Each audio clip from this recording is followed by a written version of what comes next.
Hello YouTube, Goddard Radio Moscow here again with another beer review for you, as is usual.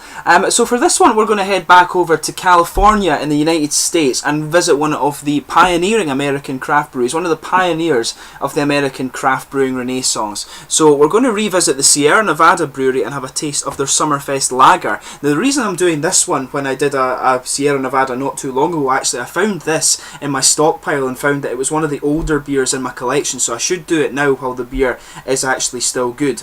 But anyway, as is usual then with my beer reviews, I'll take you through a brief history of the brewery and just tell you a little bit about where the beer comes from and all of that sort of thing. But as I always say, just go on towards the latter part of the video if you are simply interested in the tasting. And as always, the brewery website's in the video description for you below, as is the link to my other Sierra Nevada beer reviews. I've done 3 or 4 of these now, so you can check those out if you are interested.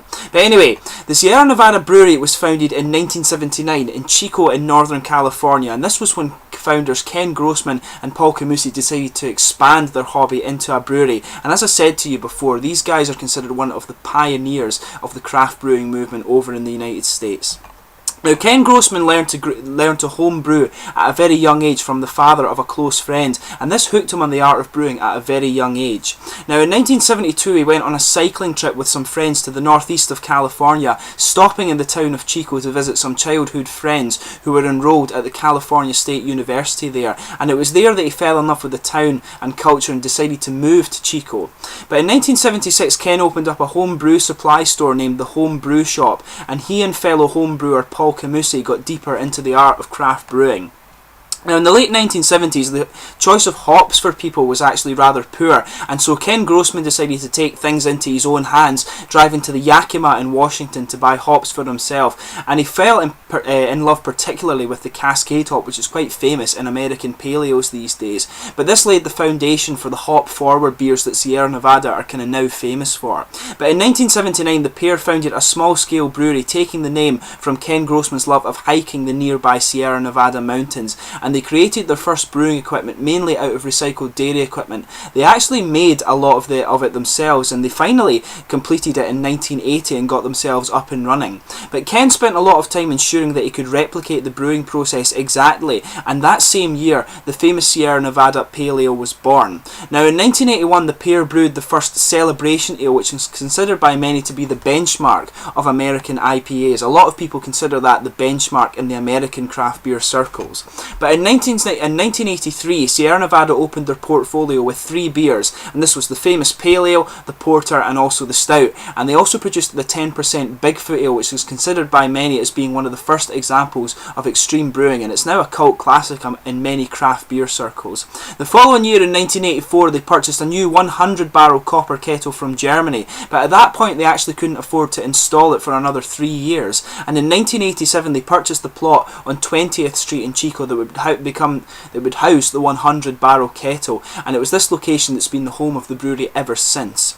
Now, in 1989, they opened the doors to their now famous tap room on the site of the brewery, and you can go and visit that, and as I say, check out the brewery website and you can have a little look at what goes on there. But the company produced their first wet hop harvest ale in 1993, and that same year they also hit the 100,000 barrel brewing mark.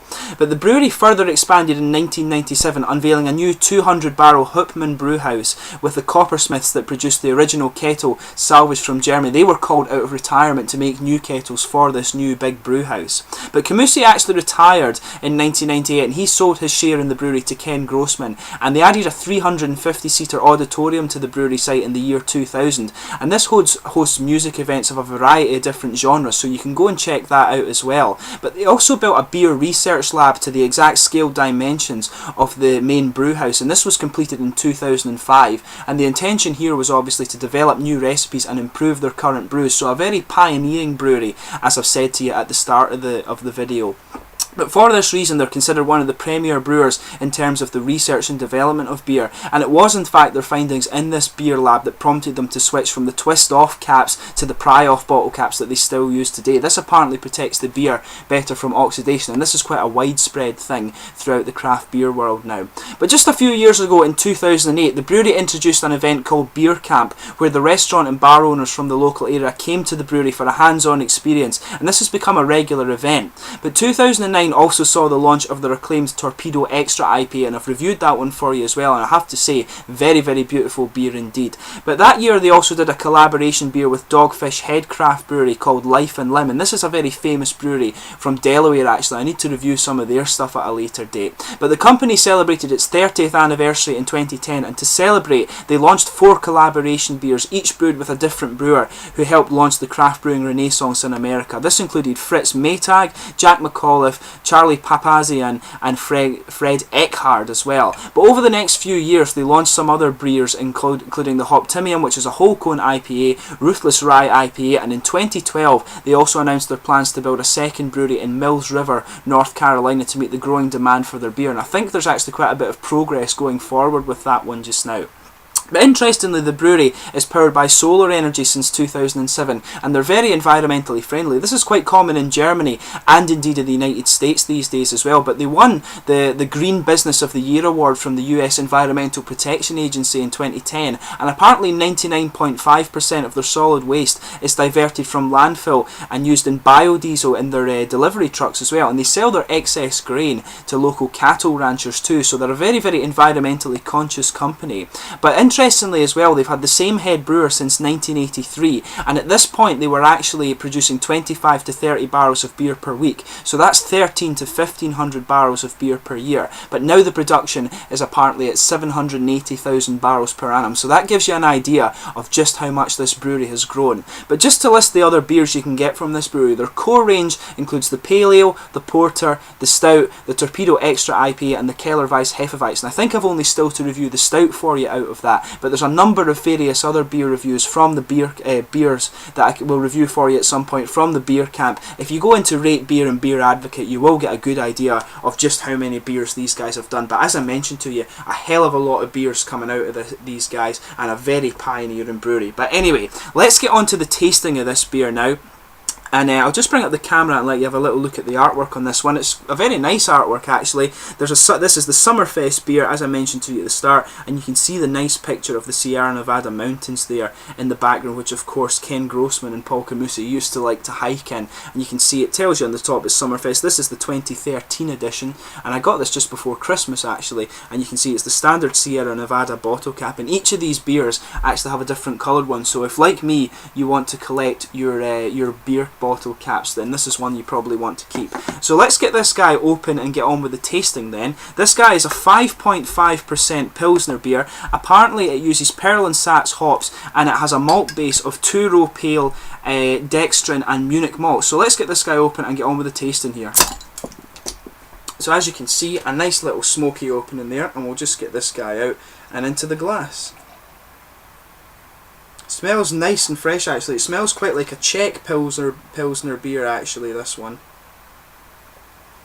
Getting a hell of a lot of head off that actually, just going to sugar it up, but we'll just let that settle down there and we'll have a little look at the colour and things like that of this beer. Big bubble inside of the bottle there actually that you can just see nicely. But yeah, let's bring this up here. I'll just bring up the camera and check that you're seeing this quite nicely actually. But yeah, as you can see, a very nice kind of it's a slightly hazy sort of golden yellow straw colour. You can see there's a sort of solid two-fingered head on this guy. Definitely a white frothy head, as I'm sure you can see. There's a good bit of sedimentation. That's maybe just because I've had the beer in the fridge for a couple of days actually.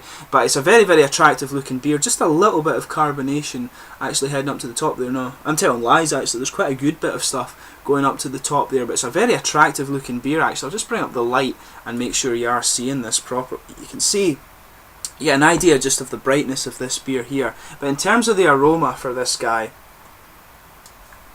a lot of kind of sweet caramelly malts in there actually at the start. It's quite hard to actually get a good aroma of this just because of the amount of head on it. But it's got the kind of grainy malts and some bready aromas in there that you would expect of a kind of Pilsner beer. But yeah, it's got a good bit of kind of floral and aromatic character I think that's starting to come out. And that's sort of a sort of trademark of the Satz hop, if you like. There's a little bit of kind of citric and lemony character to it as well, and maybe just a little bit of earthy character. See if I can just get the head to go down a little bit more on this one.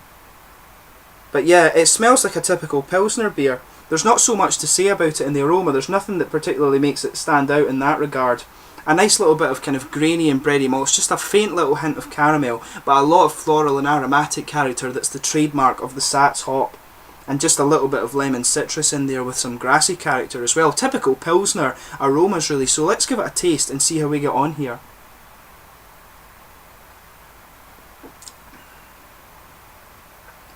It's quite nice actually, it's a very sort of clean tasting lager beer actually.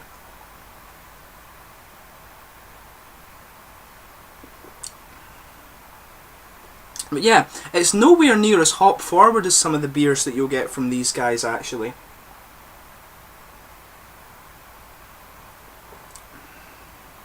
But it does have that sort of typical Sierra Nevada smooth mouthfeel to it.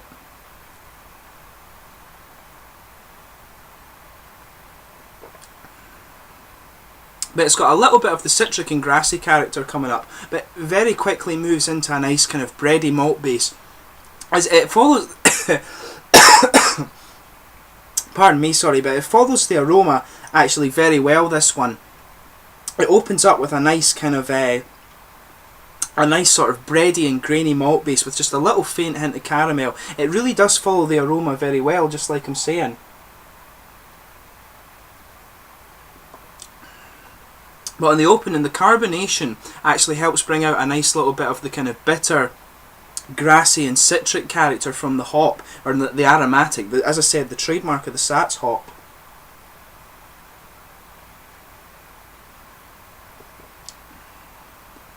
Then you're moving into the nice sort of sweet, kind of doughy and yeasty bready malt base. A little bit of a kind of citricy element to it, but as you go into the hop aftertaste, there's just a little tiny hint of spice in there actually, with the citric character coming out. And maybe even just a little tiny hint of earthy character. Sort of spice and earthy character just add a little bit of dimension right in the middle of the tongue in the aftertaste there.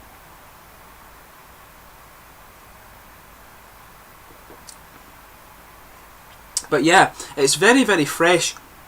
The grassy and citric character is kind of sticking to the middle of the tongue, and you've got just a nice little bit of the kind of, maybe just a little bit of the bready character sort of sticking around the outside of the tongue as well, just with a little bit of citrus actually. Very, very fresh beer, this one actually.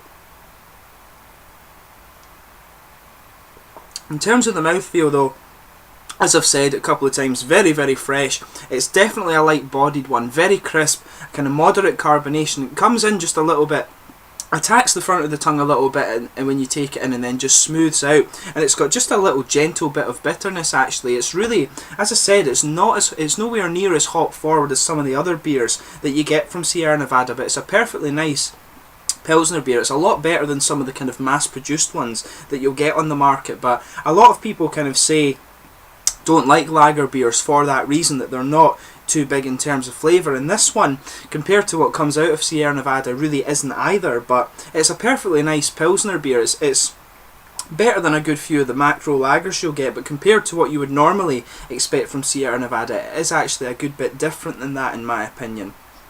But like I say, a nice fresh beer. I would recommend this one to you if you want a nice sort of summer drinking beer. And if you're in California and can buy this rather than one of the massive kind of mass produced ones, and it's not too much more expensive, that's what I would say this beer is good for. Not quite as good as the other ones you can expect from Sierra Nevada, but definitely a kind of a fairly nice sort of summer day Pilsner beer. So anyway, I hope you found my beer review of this one informative. As always, let me know in the comments section your own thoughts on this beer. This was the Summerfest lager from Sierra Nevada Brewing in Chico in Colorado. And if you want to see more American beer reviews, there will be more of them to come in the near future. I've got a lot of Scottish beer reviews for you to come up in the next little while, as well as some beers from elsewhere around the world. But thanks again for watching my beer reviews. As always, please like, subscribe, share, all the usual YouTube stuff. I hope you've enjoyed this beer review, and there will be more to come from Goddard Radio Moscow Beer Reviews. I'll catch you soon. Cheers.